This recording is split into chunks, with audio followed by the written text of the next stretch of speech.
এই ভিডিওর মাধ্যমে আমরা জানবো যে শীতকালে, এখন আমাদের শীতকাল চলছে, শীতকালে উজু করার কি নিয়ম রয়েছে।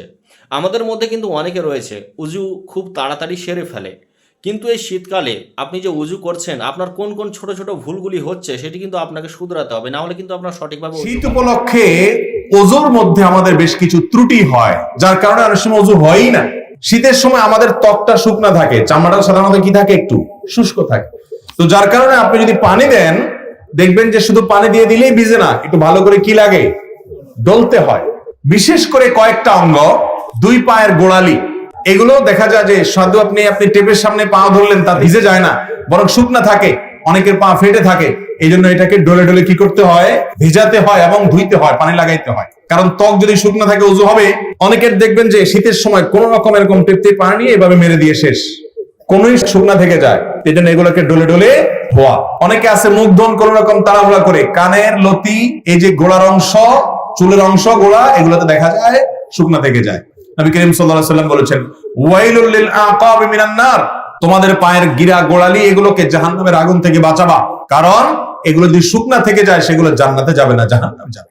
এজন্য শীতের মৌসুমে বিশেষ ভাবে আমাদের ওযুর এই অঙ্গগুলো যেন শুকনা না থাকে সেজন্য ডলে ডলে ওযু করতে হবে। এটা একটা গুরুত্বপূর্ণ মাসআলা। উজু করার পরে যে নেকিগুলো পেয়ে থাকি এবং উজুর শেষে যতগুলো আমাদের গুনাহ ঝরে, এ ব্যাপারে কিন্তু শীতকাল উত্তম। কারণ অন্য সময়ের থেকে শীতকালে কিন্তু উজু করতে বেশ সমস্যা হয়, ঠান্ডার জন্য আমরা উজু করতে অনেকে কিপটেমু করি। এক্ষেত্রে আমরা যদি সঠিকভাবে উজু বানাই, এই শীতে যদি আমরা সঠিকভাবে উজু বানাই, তাহলে আমাদের অনেক কিন্তু ছোট ছোট গুনাহ। শীতের মৌসুমে কষ্ট উপেক্ষা করে উজু করা। শীতের সময় উজু করতে খুব বেশি আরাম লাগে না, সাধারণত কষ্ট লাগে, ঠিক না ঠিক? এই কষ্ট উপেক্ষা করে যারা উজু করে তাদেরকে এই উজুর মাধ্যমে আল্লাহ রাব্বুল আলামিন তাদের ছোটখাটো যত গুনাহ আছে সমস্ত গুনাহগুলো মাফ করে দেন এবং আল্লাহর কাছে জান্নাতি হিসাবে, ঈমানদার হিসাবে তাদের মর্যাদা এবং মর্তবা আল্লাহ তাআলা প্রমোশন করে, বৃদ্ধি করে দেন, উপরে উঠায় দেন।